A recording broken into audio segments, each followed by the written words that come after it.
I did an unboxing video on this thing, and I'm gonna do a video and whatnot on it. I like the way it feels, the wheels out away from your finger, because if you have big hands, your finger a lot of times will ride right where you have to turn, and it's like annoying when you're giving it throttle and whatnot. Your fingers rubbing on the back of it and stuff. So yeah, I'm planning on having some fun with it.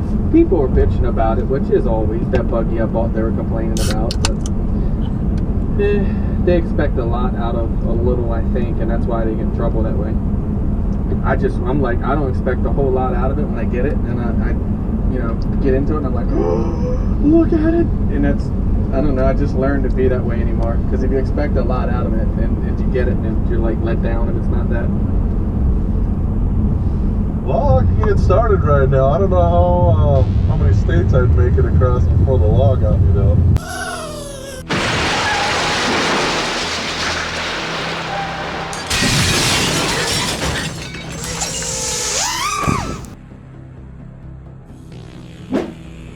So something that's been on my mind for a while is the cost of buying 3D prints, right? But one problem I've never had is finding 3D prints for the frames I've been running. You know, Brain 3D or Innovative Layers or any of those other guys, they always had, you know, stuff available. Even if it wasn't exactly the way I wanted, it was available and it did the job. Then enters this Alien 4.5 frame, which is an Impulse RC Alien body, a 4-inch body, with the 5-inch arms. And what that does is it pulls the ends of the body in just a little bit and protects them, because the 5-inch Alien was still prone to having the top and bottom plate, you know, crack where those second set of standoffs or the inner set of standoffs were, if you hit something just right. The front of the frame, the bottom plate was always getting rubbed off, you know, if you were coming in for landings and all. And running the 4-inch body on the 5-inch arms pulls that in just enough to where the body is better protected and you don't get all that normal wear and tear. But the standoff spacing is exclusive to the 4-inch body, and just the way everything fits, it's a little bit more compact than all the Alien 5-inch stuff. It's even a little bit less wide. It's just, well, I guess because the frame was never really popular, there's not this this collection of stuff just readily available. So anyway, long story short, I got a little fed up, opened up Tinkercad, got Fusion 360, and started playing with, you know, how to design 3D prints. And it took me a while to wrap my head around it.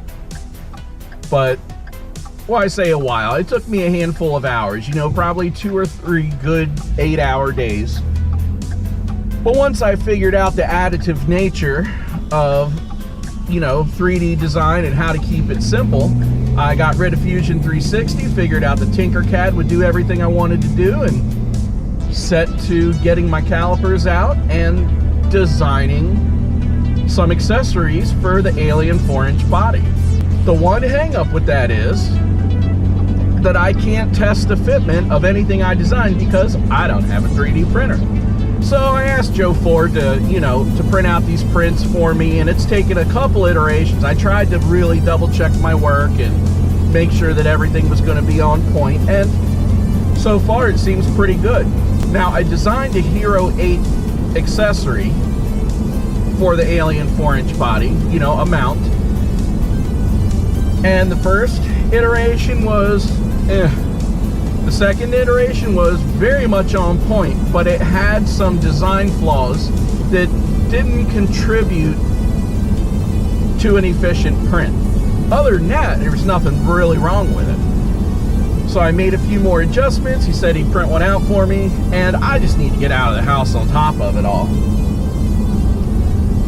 So I'm headed down to Joe's right now, and we'll see how that fits. And even though it's a little overcast, as long as it's not raining, probably slip in a couple packs too.